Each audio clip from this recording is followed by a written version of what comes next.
Amén. Dios lo bendiga de nuevo. Vamos a estar abriendo nuestras Biblias en el libro de Hechos de los Apóstoles. Mientras van ustedes buscando Hechos capítulo 13, sí les recuerdo que por favor sería muy bueno que fuéramos una buena cantidad a la asamblea regional de los Santanderes en la primera iglesia bautista, aquí a 7 cuadras. 7, porque es por la 37. Frente al Parque Bolívar, lunes festivo, 15 de noviembre, 8 de la mañana. Hechos capítulo 13, versículo 1 en adelante. Vamos a leer solo hasta el versículo 3. Hechos capítulo 13, versículo 1 al 3. Dice la palabra del Señor: había entonces en la iglesia que estaba en Antioquía profetas y maestros: Bernabé, Simón, el que se llamaba Níger, Lucio de Cirene, Manaén, el que se había criado junto con Herodes el tetrarca, y Saulo. Ministrando estos al Señor y ayunando, dijo el Espíritu Santo: apartadme a Bernabé y a Saulo para la obra a que los he llamado. Entonces, habiendo ayunado y orado, les impusieron las manos y los despidieron. Vamos a orar un momento más al Señor. Padre, gracias por tu palabra, pero gracias especialmente por ti mismo, dándotenos a través de tu palabra. Gracias por tanta misericordia desbordada en Cristo y a través de aquellos que son enviados a nosotros para darnos testimonio de Cristo. Y gracias al mismo tiempo por hacernos de ese pueblo enviado.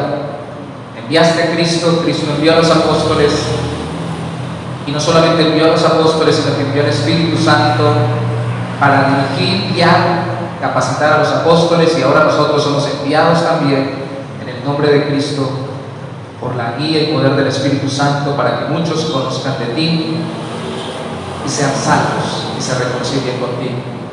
Ayúdanos hoy a meditar en este envío, Señor, y como iglesia tenemos que ser una iglesia que envía, una iglesia que envía. Damos gracias en el nombre de Jesús. Amén y amén. Por favor, no se distraigan con la torta. Esto ya no vamos a comer al rato. Vamos a recordar, iniciando en esta enseñanza, en esta meditación bíblica, que no va a ser muy larga o muy extensa, un nombre. Sí, yo creo que si les pregunto qué número está sobre la torta, me lo dicen rapidito, ¿cierto? ¿Qué número? 82. ¿Por qué tomamos esa fecha? Porque en la placa que se colocó en 1989 se celebraban 50 años de la obra misionera del hermano José Luis Arraya, la pared. Entonces, al 2019 serían 80 y a hoy serían 82. Y vamos a describir al final de esta enseñanza de una forma muy sencilla, muy sintetizada, lo que sucedió con ellos. Antes, hablemos un poco más atrás. Hubo gente como William Carey, si se dice bien, voy a decirlo en español, Carey, que fue conocido como el padre de las misiones modernas, porque aunque ya había sido pastor y de oficio era zapatero, un día recibió el llamado de Dios y a través de un texto bíblico escuchado y predicado y meditado, él mismo dijo: envíame a mí, Señor, como cantábamos hace un rato, yo quiero ir a las misiones. Y desarrolló un escrito, un ensayo para la sociedad de la época bautista. Y en ese ensayo decía de la responsabilidad que tienen las iglesias de llevar el evangelio a culturas, a países que no conocen el evangelio. De él es famosa la frase: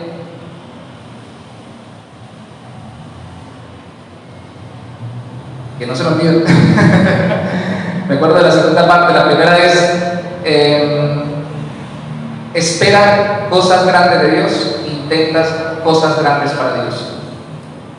Eso fue parte de su ensayo, pero el asunto aquí es que no solamente él quería motivarse solo, como lo decía mi esposa hace un rato con el video después, sino que se dio cuenta que tenía que asociar a todos los creyentes de la época. Y la sociedad se empezó a fundar o a mover una asociación misionera y empezó lo que hoy conocemos como las misiones modernas. Se formó la Sociedad Misionera Bautista. A él no le bastaba simplemente con que él ya fuera convertido y que ya estuviera en una iglesia de convertidos y que estuviera en una denominación de gente que conocía al Señor en un país que predominantemente tenía iglesias cristianas. Él quería ir más lejos. Como dice en su famosa frase, él no solamente esperaba que Dios hiciera cosas grandes, sino también él quería intentar cosas grandes para Dios. Esa era su confianza y empezó a lograrlo. Por eso se conoce como el padre de las misiones modernas, porque afectó a la mayoría de denominaciones. La iglesia de Antioquía, que la hemos visto en estos últimos 3 domingos antes del anterior, hemos visto que era una iglesia que nació evangelizando, era evangelizadora. Vimos que es una iglesia que recibió a los ministros, aunque ya habían hecho una obra evangelística y fueron enseñables, se dejaron enseñar por Pablo y por Bernabé. Y era una iglesia generosa. Alguien podría decir, ya evangelizan su entorno, ya se dejan enseñar y se dejan madurar en la fe, y ya dan o son dadivosos, incluso mandan ofrendas a otras iglesias como la de Jerusalén. ¿Ya qué más quieren? Siempre hay más. Tenía que ir más allá de esta iglesia y tenía que también enviar de los que estaban en su iglesia a fundar iglesias a otros lugares. A una iglesia sana y vigorosa no debe bastarle con mantenerse, simplemente con no desaparecer, pues si Dios la está guiando, Dios mismo la hará enviar de los suyos a lugares más allá de su alcance. Uno no solamente está sano cuando no se muere, uno está sano cuando impacta su entorno para bien. Y una iglesia sana no solo impacta su entorno, sino que busca impactar más allá de su cultura y de su ciudad. Y sorpréndanse, hermanos, porque las misiones en su mayoría, o las iglesias que envían misioneros en la mayoría, no son las iglesias grandes ni las mega iglesias. En su mayoría son iglesias pequeñas y medianas en este mundo. Vamos a ver un poquito por qué en el día de hoy. ¿Cómo es que una iglesia logra enviar misioneros? 3 cosas vemos hoy en estos 3 versículos de forma sencilla. Primero, mantiene; segundo, es sensible; y tercero, envía. Primero, mantiene siervos maduros. Segundo, es sensible a la guía del Espíritu Santo. Y tercero, envía a sus mejores miembros como misioneros. Primer versículo, capítulo 13, dice 13:1: había entonces en la iglesia que estaba en Antioquía profetas y maestros: Bernabé, Simón, el que se llamaba Níger, esto es un apodo o un sobrenombre; Lucio de Cirene; Manaén, el que se había criado junto con Herodes el tetrarca; y Saulo. Esta iglesia mantenía, sostenía, alimentaba siervos maduros como Pablo y como Bernabé. Yo sé que usted ha escuchado de la fuga de cerebros en los países. Aquí se nos está yendo los profesionales, dice la gente, porque no encuentran en qué laborar, o porque sencillamente no pueden desarrollar su profesión, la mayoría de las veces porque no encuentran economía. Las iglesias no necesariamente es con la economía, aunque obviamente se preocupan por ayudar a los maestros, a los que enseñan, a los que lideran, como dice la palabra de Dios, sino por la forma en que trabajan, tratan y buscan que aquellos que maduran en la fe sean parte de la iglesia. Las iglesias cambian mucho de membresía. Ustedes no son los mismos que estaban cuando nosotros llegamos aquí a esta iglesia, ni nosotros somos los mismos que estábamos cuando Carlos y Edilia llegaron, ni que son los más antiguos acá ahora en la iglesia. Vamos cambiando mucho. ¿Qué tenemos que hacer? Buscar que se mantengan aquellos que son maduros para que enseñen, como dice la Biblia, a los más maduros a los más jóvenes. Y ellos lograron eso. Se les dice profetas y maestros, lo cual implica la capacitación de parte de Dios, que tenían todos estos nombres que acabamos de leer. No tenían un día de convertidos, llevaban, tal vez como Pablo, más de una década de haberse convertido, y habían llegado y habían enseñado, y como lo vivíamos hace 2 domingos, habían animado al pueblo con su enseñanza para servir al Señor. Tenían un recurso humano capaz, fiel y servicial, y veían como el mejor recurso los seres humanos. Aquí hay un inconveniente que nos pasa mucho. Los planes, las estrategias Los programas son buenos, hay que hacerlos, pero eso no es lo fundamental son las personas. Necesitamos personas capaces, fieles y serviciales, idóneas como lo eran Pablo y Bernabé. Aquí se menciona también a Lucio, a Manaén y a Simón.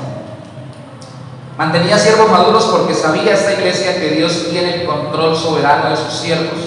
Usted detalló conmigo, Lucas, que es el autor, resalta a Manaén, el que se había criado junto con Herodes el tetrarca. Ustedes se han dado cuenta de la paradoja de que un hombre se ha criado junto con un poderoso tan grande que al mismo tiempo fue tan cruel y que al mismo tiempo fue perseguidor de la misma obra de Dios, y sea todo lo contrario, llegue a ser no solamente creyente, sino llegue a ser parte de la iglesia y llegue a ser usado como maestro dentro de la iglesia. Eso debe llenarnos de alegría. Ayer hablaba con alguien que me decía, hablábamos sobre servir en diferentes partes y me decía que en una cárcel nunca entraría. No me lo decía con esas palabras, pero me lo daba a entender, y decía lo terrible que es que las personas que dicen convertirse en las cárceles salen a ser iguales, muchos de ellos, cuando salen de la cárcel. Y yo le decía, pero si hay uno o alguno que se convirtió, eso no es un milagro, como pasa con Manaén, que pudo haber sido igual o peor que Herodes el tetrarca. Sabemos que esa obra en las vidas de las personas es un milagro del Señor y tenemos que preservarlas. La pregunta ¿es usted de los que dan ejemplo de madurez en Cristo? ¿De los que quieren ser maduros en la iglesia en todas las áreas? ¿De los que quieren estar consolidados no solo individualmente, sino congregacionalmente, madurar? No solamente para ser maestros intelectualmente, sino como lo veremos después en el resto de Hechos de los Apóstoles, maestros de la palabra de Dios en vida, en esfuerzo, en sacrificio, en entrega, como lo fueron Bernabé y Pablo. Queremos madurar, queremos iglesias maduras, pero ojo, y es muy importante, no todos tendremos el mismo nivel de madurez, tenemos que acompañarnos juntos. Pero el pastor anterior, ahorita tenemos un mensaje de él, me decía, mijo, él habla así, mijo, hay que cuidar mucho a los que pastorean, a los que lideran. Yo le decía, ¿por qué? Y él me decía, es que son muy importantes. Y él no quiere decir que seamos más importantes o sean más importantes los que lideran, sino porque están llevando un referente de cómo llevar la vida cristiana. Y tenemos que valorar mucho a los que son maduros en la fe. Ahorita vamos a ver algunas fotitos con respecto a algunos hermanos de la iglesia que son maduros de edad y de fe, que no están hoy con nosotros físicamente, sino que están desde sus casas, muy probablemente. Mantenía siervo maduro. Segundo, era sensible a la guía del Espíritu Santo. Versículo 2, ministrando estos al Señor y ayunando, dijo el Espíritu Santo, apartadme a Bernabé y a Saulo para la obra a que los he llamado. Eran sensibles a la guía del Espíritu Santo a través de la vida devota en conjunto con sus miembros y líderes. Estaban ayunando. Y eso implica una deliberada búsqueda en conjunto del Señor. Alguien dijo alguna vez, ¿cuáles son los cultos menos concurridos en las iglesias? Los cultos de oración. Y si le pone ayuno, menos. Cuando conocí a los misioneros en el 2015 en la DBC, en la Denominación Bautista Colombiana, que vinieron de Cuba, ellos indicaban que los cultos mejores eran los cultos de ayuno y oración. Ya había escuchado yo eso, porque cuando no hay mucho que comer, pues vamos a orar todos juntos. Vamos a orar. El ayuno no está mandado en el Antiguo Testamento en ningún lugar. Algunos dicen que solo un mandamiento en el día de expiación, el día del reconocimiento del perdón de Dios, un día al año por el pueblo de Israel. Pero cuando una persona ayuna, dice, me desentiendo de mi sustento y de mi régimen diario y me meto con Dios a buscar su voluntad. Hay devoción. Y cuando dos personas ayunan y oran, hay devoción conjunta en acción. Y cuando decimos vamos a ayunar y venimos y todos oramos, hay una iglesia que se está moviendo en devoción y oración. Por eso es que ellos también fueron escogidos. ¿Se acuerdan a Cristo cuando le dice a los discípulos, como decíamos hace un rato, la mies es mucha, orad por obreros para la mies? En Lucas lo cita, pero en Mateo es especial porque después al siguiente capítulo a esos mismos que puso a orar, de esos mismos les dice, bueno, escoge usted, van a ser mis discípulos, para que estén conmigo, como dice Marcos, y para predicar. Ponle a orar porque con la oración se prepara el corazón. Y escuche esto, con la oración en conjunto. La sensibilidad del Espíritu Santo no es simplemente decir, ven Espíritu Santo y dime qué hacer. Es pasar tiempos en oración, pasar tiempos en conjunto en oración, pasar tiempos juntos en comunión con el Señor, y especialmente cuando queremos que la obra crezca. Entonces vemos por qué era una iglesia que enviaba. Queremos ser una vez más, como lo dijeron los chicos hace un rato, de los que ofrendan, de los que van, de los que oran, pero también de las iglesias que envían. Y para ser de las iglesias que envían, tenemos que orar más juntos. Por eso un equipo misionero tiene que orar en conjunto. Si no oran juntos, no se entienden para dónde van, o no son sensibles a la voz del Espíritu Santo. Eran sensibles también a través de la vida obediente al impulso del Espíritu Santo, porque el texto dice, los he llamado. Implica que había una convicción previa al envío de la iglesia. Hermanos, hace 15 días hablamos de los profetas, un poquito en el Nuevo Testamento. Hace 8 días me invitaron a predicar en Cúcuta, en la iglesia donde el Señor me permitió empezar mi vida cristiana, precisamente por el tema de la profecía del Nuevo Testamento. Y hermanos, es muy complicado cuando todas las personas esperan que Dios les diga algo a través de alguien que les confirme que sí tenían que ir. Aquí, específicamente cuando dice a lo que los he llamado, es porque ya el Espíritu Santo había tocado sus corazones. No estaban esperando que desde fuera les dijeran, sino que ya venían con un trato en el Señor para hacer la obra de Dios. Simplemente fue la cerecita sobre el pastel. Sí, una confirmación, la gota que rebosó el vaso y dijo, esto es lo que Dios nos viene hablando y esto es lo que venimos proyectando. Pero una vez más, hermanos, esto no es simplemente vamos a hacer misiones y nos vamos a ir porque Dios nos viene diciendo que hagamos misiones y cuántos que vamos a tener y cómo lo van a sostener y a dónde vamos a ir y qué recursos tenemos. Ellos se fueron a misiones con nada y estaban dispuestos a pasar muchas necesidades. Mi esposa estaba un poco sensible y me pareció muy lógico cuando vimos el video, pero cuando yo escuchaba a los misioneros en el 2015 y escuchaba uno que era biólogo marino, el otro que es médico pediatra especializado en urgencias pediátricas, el otro que es con el que más hice empatía, el otro que es administrador de empresas, y cada uno describía todo lo que había dejado por servir al Señor. Nada más, duramos medio día llorando todos los que estábamos ahí en todo el país. Y están dentro de su mismo país, ni siquiera han salido del país. Cuando nos escribían cómo tenían que ir a pasar hambre con los que pasaban más hambre de que ellos que estaban pasando hambre, y todas las luchas que tenían que afrontar. Cuando usted vea la cara ahorita del pastor Héctor en el video y lo vea más delgadito de lo que normalmente es, usted se dará cuenta que lo que ellos venían hablando es el Espíritu Santo no era ven y te promuevo para una mejor posición o para una mejor función. Está diciendo ven y te promuevo para que vayas a sufrir por causa del Evangelio, a saber lo que yo quiero hacer contigo en medio de otro contexto. ¿Es usted sensible al Espíritu Santo haciendo ayuno y oración? Sería la pregunta práctica. ¿Hace ayuno? Pero no me diga que hace ayuno como le toca a muchos, ayuno forzoso, ¿no? No puedo para comer, Señor, cuéntame esto como ayuno. Ayuno con oración, porque ayuno sin oración es aguantar hambre. Bajo la barriga, se descompensa un poquito, pero no hay mucho de nutrición espiritual. Ahora, busca a otros para ayunar y orar juntos. Saca tiempos para ayunar y orar. Tenemos que hacerlo más seguido para que la obra del Señor se extienda. Estamos muy lejos nosotros de ser una iglesia como la de Etiopía, pero estamos así de cerca también al mismo tiempo de serlo, porque tenemos al mismo Señor, tenemos al mismo Espíritu Santo. Amén. Yo vengo de la iglesia de Cúcuta donde me decían amén. Hermanos, lo tercero es, versículo 3, entonces habiendo ayunado y orado, no después de haber desayunado, un desayuno empresarial, habiendo ayunado y orado, les impusieron las manos y los despidieron. Así como cuando dicen los hermanos, ven esta hermana vez, Michael también lo dice, quedan despedidos.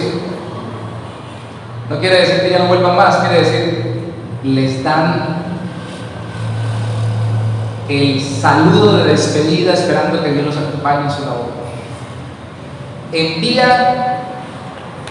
Esta iglesia envió, y las iglesias como esta envían a sus mejores miembros como misioneros. Alguien me preguntaba en estos días, estábamos comentando sobre el tema. El gran problema es que dentro de las iglesias, y algunos lo padecimos, otros lo hacemos que lo padezcan otros. En las iglesias a veces se tiene la siguiente dinámica: ese hermano o esa hermana que tanto molesta, que tanto dice esto, que tanto que dice que para aquello, que tanto que para lo otro, que si hacemos aquí, que si hacemos allá, que si los niños, que si las mujeres, que si los jóvenes, que si los hombres, que si esto, que si aquello y todo lo demás. Entonces mandémoslo de misión por allá para la Patagonia o mandémoslo para Alaska. Esa forma de ver las misiones no es la bíblica. ¿A quiénes mandaron de misioneros aquí?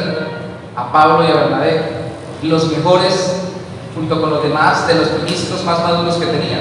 Escogen lo mejor, como el sembrador escoge las mejores semillas para plantar y recoger la mejor cosecha. Pablo y Bernabé eran muy queridos en la iglesia de Antioquía.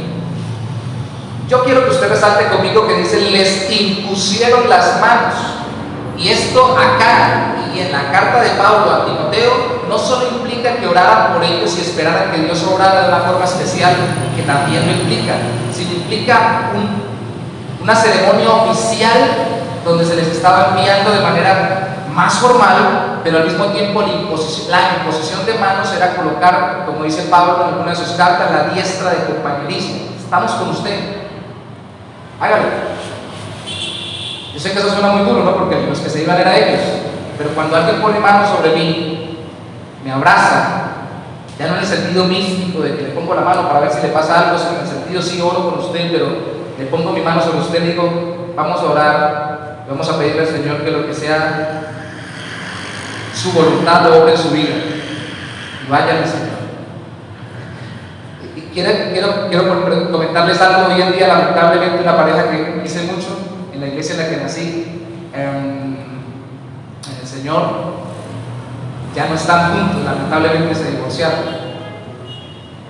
El muchacho era bastante conflictivo, pero mientras estuvimos allí, el varón era muy amigo mío y orábamos mucho. Y un día me contó dentro de la oficina pastoral, interprete usted esta experiencia, las experiencias son particulares, no son reglas para todo. Él me dijo: flaco. No sé por qué me decía flaco, pero me dijo: flaco. Gracias, sé por qué. Me caso, ya es oficial. Me dio una alegría. Mira, hermano, yo no le dije: venga, le oro a usted para que reciba, que se caiga, como hacen en las iglesias más carismáticas o pentecostales. No, entiendo cuál es su razón y los sustentos bíblicos, pero no lo vemos como necesario porque creemos que tenemos que orar, abrazar y alentar. Entonces yo lo que hice fue abrazarlo, y luego que lo solté, se cayó. No se cayó de callarse, se cayó de caerse. Y como estaba en ese tiempo la iglesia donde nací, que era más carismática, yo tengo la opción, se cayó al piso. Qué susto tan grande. Me acuerdo que el pastor saltó por encima de todo en esa época y le puso las manos al pecho, Señor, y empezó a orar por él y todo lo demás. Él se levantó al rato. Nunca se supo si había sido un bajonazo de azúcar, si había sido un ataque demoníaco, si había sido el susto que le pegó cuando le dije formalmente que lo felicitaba, se le bajó todo, o una mezcla de todo el tiempo. El caso es que como era algo tan trascendental, sentimos la trascendentalidad de la decisión. Porque también cuando se casa uno, es una misión. ¿Cuántos misioneros hay aquí que tienen su pareja? Porque la van a tener normalmente. La misión de establecer ya no una iglesia, pero sí el reino de Dios con una familia. Hermanos, y les comento esto para decirles más o menos así era lo que pasaba con ellos. Yo no se cayeron, no lo dice ahí, pero sí se sintieron acompañados y alentados cuando les impusieron las manos. Eran muy queridos. Pablo y Bernabé ya habían sido identificados para esto por la iglesia. Por eso los despidieron. Porque si no les hubieran dicho no se vayan porque ustedes no están capacitados, es lo ideal. No lo hagan porque ustedes todavía no están listos, no están maduros. Ya sabía la iglesia que estaban listos. La pregunta ahora práctica en este punto ¿es usted de los que la iglesia ve como valiosos para enviar? No para desechar, porque la mayoría de gente ve el rollo de las cosas, sino para enviar. De los que dicen no, este hermano o hermana, además de que es creyente, porque obviamente tiene que ser creyente, da testimonio de su vida práctica y todo lo demás, trabaja en equipo, ora con los demás, ayuna y todo el asunto, está capacitado, ha sido por Dios tratado, tiene la suficiente madurez y está dispuesto a pasar lo que tenga que pasar, a este se puede enviar. O a esta se puede enviar. ¿Nos ven como valiosos para enviar? Porque el que es enviado es un representante de toda la iglesia, ¿cierto? Déjeme decir algo que se me estaba olvidando. Pablo y Bernabé, ¿de dónde vinieron? Antioquía, de Jerusalén. Los recibieron, ni siquiera nacieron con ellos ahí, pero como ya estaban maduros podían ser enviados. Alguien me comentaba con alguien en estos días y decía que creo que si hubiera llegado a la iglesia y no hubiera estado de pronto Carlos con la hermana Lidia de la iglesia, de pronto no hubiéramos aceptado el hecho de que partieran, que empezáramos una obra misionera o empezar una misión en el Colorado, porque la iglesia no tenía a alguien maduro para hacerlo. Pero estoy leyendo un libro que se lo recomiendo, se llama Umbrales para las misiones, y dice que el único requisito bíblico para que las iglesias envíen misioneros y planten otras iglesias es que haya personas ya maduras y listas para ello, y Dios los llama, no más. Pero no tenemos el dinero, Dios lo dará. Pero todavía no somos tan grande iglesia, Dios nos fortalecerá. Y tal vez hasta esa iglesia, como le pasó la de Antioquía, fortaleció la de Jerusalén, económicamente hablando. Hermanos, tenemos que orar porque haya más personas maduras para poder enviar. Mientras a una iglesia no le baste con crecer al interior de ella y por ello busque enviar de los suyos para plantar iglesias o para plantar otras iglesias, siempre encontrará dentro de sus miembros a personas fieles a su Señor, maduras en su carácter cristiano y capacitadas para servir en la extensión del Evangelio de Jesucristo. Si no estamos dispuestos a hacerlo, nunca los vamos a ver. Hay que esperar cosas grandes de Dios e intentar cosas grandes para Dios, como lo enseñó nuestro amigo William Carey a sus contemporáneos y los que impulsan. Por favor, ore conmigo para pedirle al Señor que nos haga una iglesia que envía o enviadora. Esa palabra no existe en el español, creo, pero sería muy bueno acuñarla. Padre, gracias por enviarnos a tu Hijo. Tu palabra dice en Juan que Cristo le dijo a los discípulos: así como el Padre me envió, yo ahora os envío. Señor, gracias por enviarnos a tu Hijo, gracias por luego enviarnos a tu Espíritu y gracias por darnos tu reino en medio de nosotros y en nuestros propios corazones. Gracias por hacernos una iglesia, gracias por darnos la capacidad de evangelizar, gracias por darnos la docilidad para ser enseñados, gracias por darnos también la generosidad para colaborar hasta donde tú nos permites, oh Santo Señor, en tu obra, en la misma iglesia y en diferentes áreas. Haznos cada vez mejores en esas áreas y permite que la iglesia bautista, el Buen Pastor de Bucaramanga, se convierta en una iglesia que cada vez tenga más capacidad de enviar y de plantar otras iglesias. Ahora estamos trabajando en Colorado, Señor, pero no se trata una vez más, mi Rey, de lo que hacemos en cuanto a métodos o formas. Se trata en cuanto a la disposición de nuestros corazones para extender tu reino y representarte a ti y representar a esta iglesia que es tuya. Ayúdanos no solamente allí, sino en diferentes lugares. Ayúdanos con recursos que no tenemos, pero que sabemos que vienen de muchos otros lugares, económicos y humanos, especialmente personas que nos acompañan. Así como la iglesia primera de Cúcuta hoy en día tiene varias misiones con la ayuda de misioneros del extranjero, no solamente venezolanos en la práctica y en el trabajo, sino estadounidenses también en los recursos, en la supervisión y la logística. Así ayúdanos, Señor, hoy. pero ayúdanos, oh mi Rey, siendo lo suficientemente maduros para trabajar en equipo, en oración, en ayunos, sensibles al Espíritu Santo, pendientes de las personas más que de las estrategias, buscando que tú extiendas tu reino. Señor, y levanta muchas más personas. Tú me trajiste aquí a mí, a Bucaramanga, y yo no quería venir a trabajar en el ministerio, pero tú sabes cómo hacen las cosas, Señor. Yo quería ser parte de un ministerio y servir en ayuda, pero no en responsabilidad mayor. Tú lo sabes, Señor. Mi esposa lo sabe, mis hijos lo saben. Pero, Señor, ¿quiénes somos nosotros para decir no cuando tú dices ven? Y muchos sabemos a qué nos están llamando. Tal vez no a ir a plantar una obra, pero sí, como lo representaron las hermanas, a identificar a alguien que necesita a Cristo, a invertir tiempo con ella, a invitarla a que camine con Cristo a través del arrepentimiento y la fe, e impulsar luego a esa persona que haga lo mismo con otros. Tal vez no vamos a ir, pero sí podemos ofrendar y orar como lo representaban los niños. Tal vez no seamos misioneros, pero sí, como lo mostraban los muchachos, podemos tener la disposición continua de predicar, de dar testimonio, de dar gloria a ti, de ver, gozarnos con que tu reino resplandezca en personas que no te conocen. Tal vez no somos William Carrey, Señor, estamos muy lejos de ser la iglesia de Antioquía, pero somos tus hijos, tenemos el mismo Padre, el mismo Evangelio, el mismo Salvador, el mismo Espíritu glorioso y un mundo que te necesita cada día más.